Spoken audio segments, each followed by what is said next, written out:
जय श्री कृष्ण विद्यार्थीओ, आपणे धोरण त्रीजु अने एमां विषय पर्यावरण। पर्यावरण में आपणे 19मा पाठ सुधी अभ्यास पूरो कर्यो अने आजे आपणे पाठ 20 केटला रे केटला ते अभ्यास करवानो छे। तेमां आपणे पेज नंबर 136 पर आज पाठ समझीए। केटला रे केटला तो तेमां अंदर जोईए चालो एक रमत रमीए, एटले एक रमत रमे छे तेनी वात करेली छे। तमे आ रमतथी परिचित छो, एटले पछी एम कीधुं छे के आ केटला रे केटला एवी रमतथी तमे परिचित छो एवुं तमने पूछेलुं छे के तमे आवी रमत क्यारे रम्या छो। बधा वर्तुळमां ऊभा रहो, एटले पछी एम कीधुं के बधाने वर्तुळमां एटले के राउंड करी अने बधाने एक सरखुं ऊभवानुं व्यवस्थित कीधुं छे। एक बाळक वर्तुळमां वच्चे ऊभું रहे, पछी एक बाळक छे ए आखा वर्तुळमांथी एक बाळक वच्चे ऊभું रहे। हवे ताल वागशे एटले पछी बाजुमां एक म्यूजिक वागशे, एटले अहींया ताल कीधेलुं छे ते वागशे। ज्यां सुधी ताल वागे त्यां सुधी दरेक बाळकने वर्तुळमां दौड़वानुं। एटले पछी एम कीधुं के ज्यां सुधी के आ वागे के म्यूजिक त्यां सुधी बधाईने जेम वर्तुळमां ऊभा होय ने एवी ज रीतना ए वर्तुळने आगळ वधारवानुं छे अने ए ज वर्तुळमां आगळ गोळ गोळ दौड़वानुं कीधुं छे। जे बाळक ताल वगाड़ी रह्युं छे ते अचानक संगीत वगाड़वानुं बंध करी देशे। एटले पछी एम कीधुं के जे पण कोई छे ए आ म्यूजिक वगाड़तुं होय बाळक तो ए छे अचानकथी म्यूजिक बंध करी देशे। एटले छे ओला बधाय दौड़ता होय ते न्या म्यूजिक बंध थाय एटले ऊभું रही जवानुं एवी वात करेली छे। संगीत बंध करी ए मोटेथी कोई एक संख्या बोलशे, जेम के 2, 4 अथवा 5। एटले संगीत बंध करीने जे कोई होय ए एक अक्षर एक संख्या छे ए मोटेथी बोलशे, जेम के 2, 4 अथवा 5 एवी गमे ए संख्या बोली शके।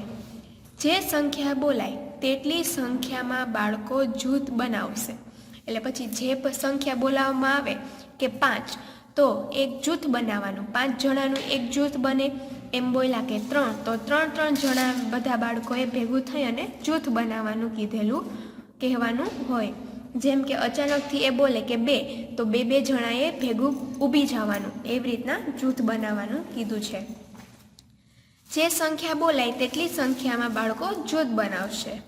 जे बाळको कोई पण जूथमां जोड़ाई न शक्याय होय तेवो रमत छोड़ी देशे। एटले पछी एम कहे छे के जे पण बाळक छे एके जूथमां न होय ने बारे रही गया होय एने छे के रमत छोड़ी देवानी रहेशे। एटले एके जूथमां न आव्युं एटले पछी ए आउट थई जाय एवुं अहींया कीधेलुं छे। पछी रमतमां 2 बाळको रहे त्यां सुधी आ रमत रमी शकाय। एटले पछी रमतमां छेल्ले 2 बाळको रहीने त्यां सुधी आ रमत छे रमी शकाय छे अने छेल्ले छे 2 बाळको जीती जाय छे आवी रमतमां। एटले आवी रमतमां खूब मजा आवे छे। ज्यारे तमे पण घणा बधा लोको भेगा थया होय बाळको त्यारे आवी रीतना आ गेम रमी शको छो, जेथी तमने बधाने पण खूब मजा आवे। एटले आने रमतने शुं कहेवाय तो के केटला रे केटला। तो आ रमत तमने हवे समजाई गई हशे। हवे आपणे जोईए पेज नंबर 137 उपर।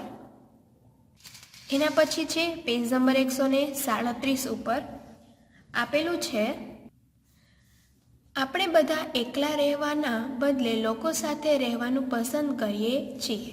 એટલે એમ કીધું છે કે આપણે બધા ક્યારે એકલા રહેતા નથી, આપણે બધા લોકો સાથે ભેગા મળી અને રહેવાવાળા બધા લોકો છીએ કે આપણે કોઈને એકલા રહેવું ગમતું નથી।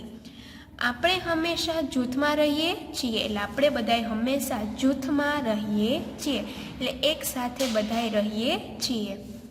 દેવેન્દ્ર અને મંજુલાનો પરિવાર ફોટામાં સાથે દિવ્યા અને માનવ, એટલે પછી એમ કહે છે કે દેવેન્દ્ર અને મંજુલાનો પરિવાર છે, એટલે આ ભાઈ નામ દેવેન્દ્ર છે અને આનું નામ મંજુલા છે, એનો પરિવાર છે।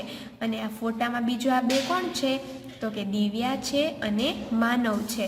એવું અહીંયા આપણે આખું ચિત્ર દેખાડેલું છે કે આપણે બધા હળીમળી અને રહેવાવાળા લોકો છીએ. તો હવે એમાં આપણે નીચે જોઈએ શું કીધું છે.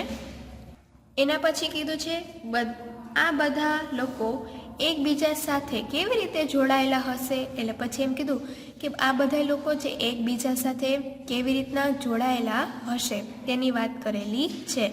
તો એમાં તમે ચિત્રમાં જોયું તે એક જ પરિવારનો ફોટો છે. એટલે એમ કીધું કે અહીંયા તમે જે ચિત્રમાં ઉપર જે જોયું એક જ પરિવારના લોકો છે એવું અહીંયા કીધેલું છે. આપણે અવારનવાર આવા કુટુંબના ચિત્રો અને ફોટા જોઈએ છીએ. એટલે એમ કીધું કે આપણે ઘણી વખત આવા એકેલ બધા લોકોના ચિત્રો અને ફોટા તો જોતા જ હોઈએ છીએ. આવા ફોટા આપણે ક્યાં જોઈએ છીએ. એટલે પૂછ્યું છે કે આવા ફોટા તમે કઈ કઈ જગ્યાએ જોયા છે. શું બધાના કુટુંબમાં આટલા જ સભ્યો હોય છે. એટલે કીધું કે બધાના કુટુંબમાં આટલા એટલે 4 જ સભ્યો હોય છે. કે શું બધાના પરિવાર એક જ સરખા હોય છે. એટલે પાછો એક પ્રશ્ન પૂછ્યો કે બધાના પરિવારમાં એક જ સરખા લોકો રહેતા હોય છે. ચાલો થોડા પરિવાર વિશે વાંચીએ. એટલે પછી એમ કીધું કે હાલો હવે આપણે આગળ જાણકારી મેળવીએ અને બધાના પરિવાર વિશે અમુક વિદ્યાર્થીઓના પરિવાર વિશે જાણીએ એવું આપણે કીધેલું છે. તો વિદ્યાર્થીઓ આજે છે આપણે આ પાઠ અહીંયા સુધી રાખીએ કે કેટલા રે કેટલા પાઠ 20. તો આજે મેં તમને જે પણ કંઈ સમજાવ્યું છે વ્યવસ્થિત તમારે સમજવાનું છે અને આખો પાઠ એકવાર વાંચવાનો છે. તો બાકીનું છે તે આપણે આવતા વિડીયોમાં જોશું.